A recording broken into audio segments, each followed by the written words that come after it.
নমস্কার বন্ধুরা, আমাদের channel Bong family kitchen and lifestyle থেকে আপনাদের সকলকে স্বাগত জানিয়ে চলুন আজকে লোকনাথ বাবার তিরোধান দিবস উপলক্ষে আমাদের বাড়িতে কী কী আয়োজন করা হয়েছিল সেটাই আজকে ভিডিওটা দেখে নেওয়া যাক। আমা বলো, তুমি কি করছো এখানে?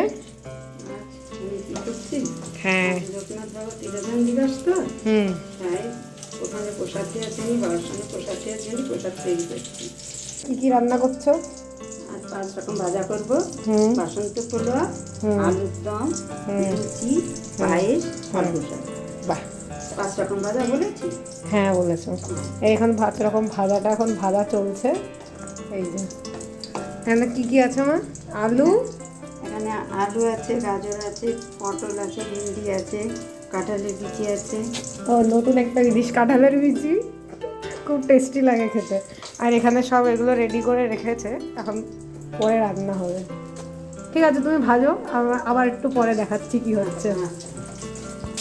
এই যে এবার এখানে ভেন্ডি ভাজা হচ্ছে, আর পটল আগে কটা ভাজা হয়ে গেছে, আবার এখন কটা ভাজা হচ্ছে।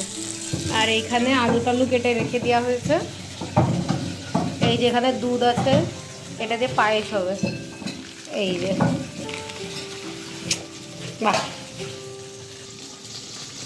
পায়েস হবে তো এটা দিয়ে? আচ্ছা, আর এইটা দিয়ে কি করবা? ওটা দিয়ে পোলাওয়ের মধ্যে দিবা? ঠিক আছে। এই যে এখানে আলু আলু দেখিয়েছি, আর ওই পাশে ভাজা হচ্ছে। আর এই যে আমার মা,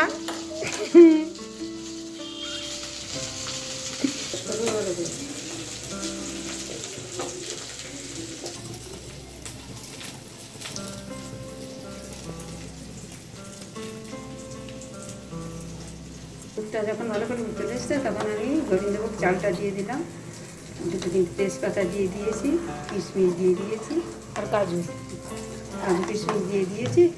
আর এরপর দেখো ভাতটা আদা হয়ে যাক তখন দেখো চিনি দেবো।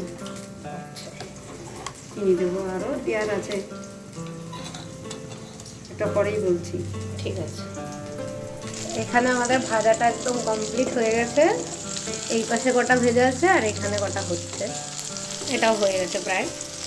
আর এই পাশে পায়েস হচ্ছে, এরপরে আলুর দম, পোলাও আর লুচি হবে, তাই তো? আজকে আমাদের বাড়ি খুব সুন্দর প্রসাদ রান্না হচ্ছে। ওই প্রসাদ বানানো হচ্ছে, ওই হলো, সরি।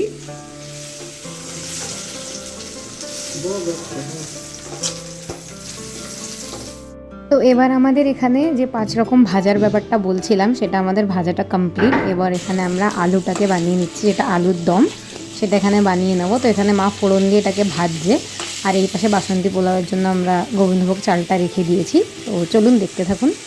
এবার এখানে আলুর দম রেডি হচ্ছে। এখানে কি করেছো মা? ফোড়ন দিয়ে আলু ভাজছো? আচ্ছা, ঠিক আছে। আর এই পাশে পায়েস হচ্ছে এখন, আর এখানে আলু হচ্ছে।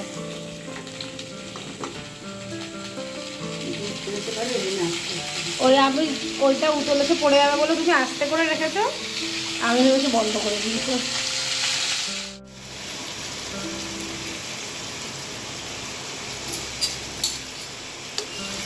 এগুলো আলু টালটাম সব করে নিয়ে আসি। আর তুমি ঠাকুরের ওখানে দিতে পারো, যাও। ঠিক আছে, তাহলে আমি ওখানটা বুঝাই, তুমি এগুলো করো। টাটা করে দাও একটু। ঠিক আছে। তো এবার যেরকম মা বললো যে আমাকে পুজোর দিকটা একটু গোছাতে, তো আমি ওই আর কি একটু ফুল টুল গুছিয়ে রাখছিলাম, কারণ বাবা বাজার থেকে ফুল নিয়ে এসেছিলো আজকে। তো মোটামুটি অনেক ফুলই ছিল। তো জবা ফুল, নীলকণ্ঠ ফুল, গাঁদা ফুল, আর অনেক কিছু ছিল, এগুলোকে আমি একটু গুছিয়ে রাখছিলাম পুষ্পপত্রে। আর দেন তারপরে এই পুষ্পপত্রটা গোছানোর পরে আমি ঠাকুরের জায়গাটা একটু সুন্দর করে পরিষ্কার করে একটু নতুন কাপড় টাপড় সব বিছিয়ে দিয়েছিলাম। আর তারপরে আমি একটু ফল প্রসাদ বানাচ্ছিলাম, তো সেটাও আমি এখানে একটু অ্যাড করেছি। পুরোটা দেখাতে পারিনি, কারণ অনেকটাই টাইমের ব্যাপার, তো সেজন্য আমি একটু একটু দেখিয়েছি, যতটা পেরেছি দেখাতে আর কি। কারণ একা একাই ভিডিওটা যেহেতু আমি করেছি, তো সেজন্য একটু প্রবলেম তো হয়। তো আমি যেরকম বলছিলাম যে আমি এখানে ফল বানাচ্ছিলাম, তো বেসিক্যালি এখানে আমটাকে আমি যেটা খোসা সেটা একটু বের করছিলাম, এই আর কি। দেন তারপরে এবার আমরা একটু পোলাওটা কীভাবে বানাচ্ছে সেটা একটু দেখে আসি, চলুন। তো পোলাও বানানোর জন্য আমরা এখানে জলের মধ্যে যেটা গোটা গরম মশলা হয় সেটা দিয়েছি, একটু তেল দিয়েছি, সাদা তেল, আর জল দিয়ে দেন তার উপর একটু লবণ আর একটু হলুদ দিয়ে একটু কিছুক্ষণের জন্য গরম করে নিয়েছি। দেন তারপরে আমরা যেই চালটাকে রেখে দিয়েছিলাম গোবিন্দভোগ চালটা, এবার সেই চালটা ওর মধ্যে দিয়ে দেবো। তো আমরা আগে থেকে একটু হলুদ দিয়ে রেখেছিলাম যাতে কালারটা একটু ভালোভাবে ওটায় মিক্স হয়ে থাকে। তো আমরা এখানে দিয়ে এবার এটাকে একটু ফুটিয়ে নেব যতক্ষণ না পর্যন্ত জলটা একটু কমে আসবে আর চালটা মোটামুটি একটু নরম হয়ে যাবে, সেরকম পর্যায়ে অবধি আমরা এটাকে একটু ফুটিয়ে নেব। তো এটা দেখার জন্যই আমি একটু গেছিলাম রান্নাঘরে, কারণ আমার এই দিকটা পুরোটা গোছানো হয়নি তখনও। তো আমি আগে মার এখান থেকে একটুখানি ঘুরে এসেছিলাম, তো মা এখানে আরেকদিকে ময়দাটাও মেখে নিচ্ছিল লুচি বানানোর জন্য এটা। আর এই পাশে আমাদের পোলাওটা হচ্ছে। তো বাসন্তী পোলাও একটি খুবই দুর্দান্ত একটি ডিশ, যেটা প্রত্যেকটা পুজোতেই প্রত্যেকের বাড়িতে খেতে বা শুনতে বা দেখতে সব কিছুতেই ভালো লাগে। তো দেখুন এখানে মোটামুটি আমাদের চালটা একটু হয়ে এসেছে। দেন দেখুন এটাকে আমরা একটু নাড়িয়ে চাড়িয়ে নিচ্ছি যাতে চালগুলো তলায় লেগে না যায়। তো সেজন্য একটু আমরা নাড়িয়ে চাড়িয়ে নেব। নিয়ে দেখুন এরকম পর্যায়টার কথাই আমি বলছিলাম। তো জলটা অনেকটাই কমে এসেছে। এবার আমরা এটায় যেটা কাজু আর কিশমিশটা আমরা একটু ভেজে নিয়েছিলাম, ভেজে এবার সেটাকে এর মধ্যে দিয়ে দিলাম। আপনারা চাইলে আগেও ভেজে দিয়ে দিতে পারেন, আমরা এখন দিলাম। দেন এরপরে আমরা একটু ঘি দেবো, প্রথমে একটু নাড়িয়ে চাড়িয়ে নিই, দেন তারপরে আমরা একটুখানি ঘি দেবো। আমার এখানে ঘিটা দিয়ে দিয়েছি, ব্যাস এটা এই অবধি। কারণ এরপরে একটু মা ফুটিয়েছিল, ফুটিয়ে নামিয়ে দিয়েছিল। তো আমি অতটা আর রেকর্ড করতে পারিনি কারণ আরও অনেক কাজ ছিল আমার, তো সেজন্য এই অবধি এটা আছে। এরপর আর কিছুই দেওয়া হয়নি এতে, জাস্ট একটুখানি চিনি দিয়েছিলাম, কারণ চিনিটা যেহেতু পোলাওতে দেওয়াটা কম্পালসারি ব্যাপার, কারণ খুব সুন্দর টেস্টটা আসে আর কি। তো চিনিটা আর লবণটা একটু মা দিয়ে দিয়েছিল পরে, তো আমি সেটুকু একটু তুলেছি। দেন তারপর আমি চলে এসেছিলাম ওখান থেকে। তো পুরো একদম শেষ অবধি এটা তোলা নেই, কিন্তু মোটামুটি আপনাদের পুরো রেসিপিটাই আমি বলে দিলাম। তো এই যেরকম বললাম চিনি আর লবণটা আমরা একটু দিয়ে দিয়েছিলাম। তো পোলাওটা এই অবধি মোটামুটি। এরপরে আমরা ব্যাস ভাতটা যেরকম ফুটে গেছে, যখন অন্নটা আর কি যখন ফুটে গেছে তখন এটাকে নামিয়ে দিয়েছে। এবার কিছুক্ষণ পর আমি মার সাথে একটু লুচি বানাতে সাহায্য করছিলাম, ওই মোটামুটি একটু যা টুকটাক, তো সেরকম করছিলাম। তো মা একটু বেলে দিচ্ছিল আর আমি এখানটা একটু লুচিগুলোকে একটু ভাজছিলাম আর কি, এইটুকুই। তো বেশি কিছু করিনি। দেন এই লুচি ভাজাটা হয়ে গেলে আমাদের মোটামুটি সব রান্না শেষ, মানে যেগুলো আর কি প্রসাদের জন্য করা, তো সেগুলো আমাদের মোটামুটি সব শেষ হয়ে গেছিলো।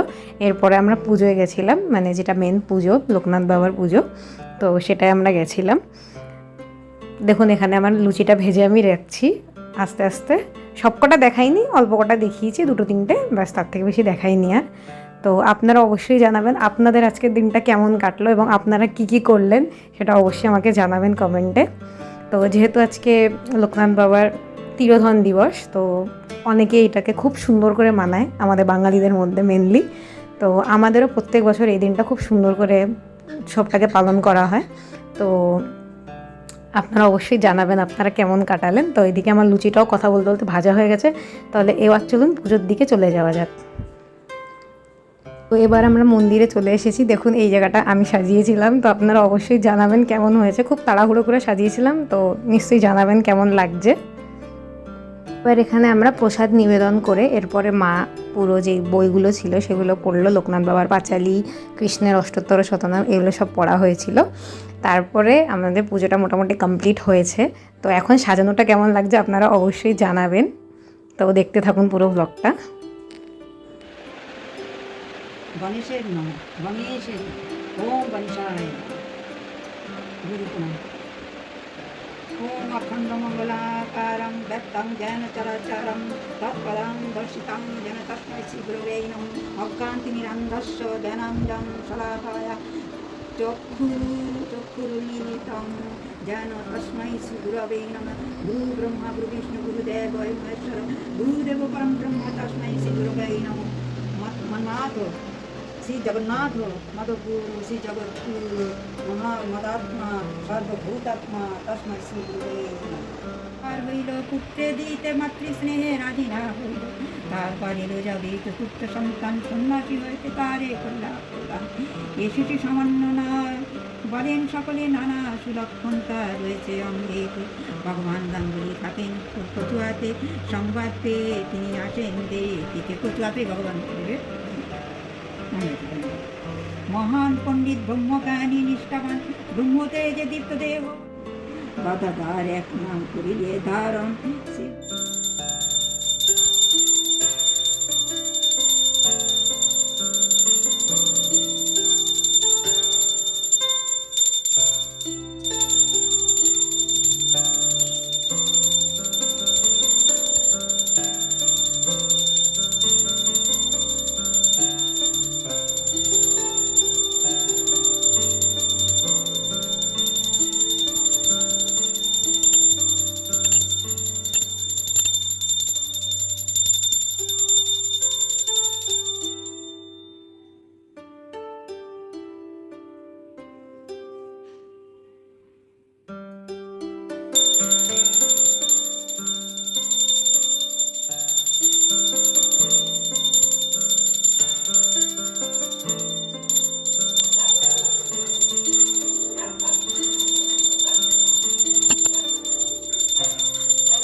তো আমাদের পুজো পুরো কমপ্লিট। এরপরে আমরা প্রসাদটা গ্রহণ করেছি আর কি। ঠাকুরের প্রসাদ তো খেতে খুব টেস্টি হয়েছিল।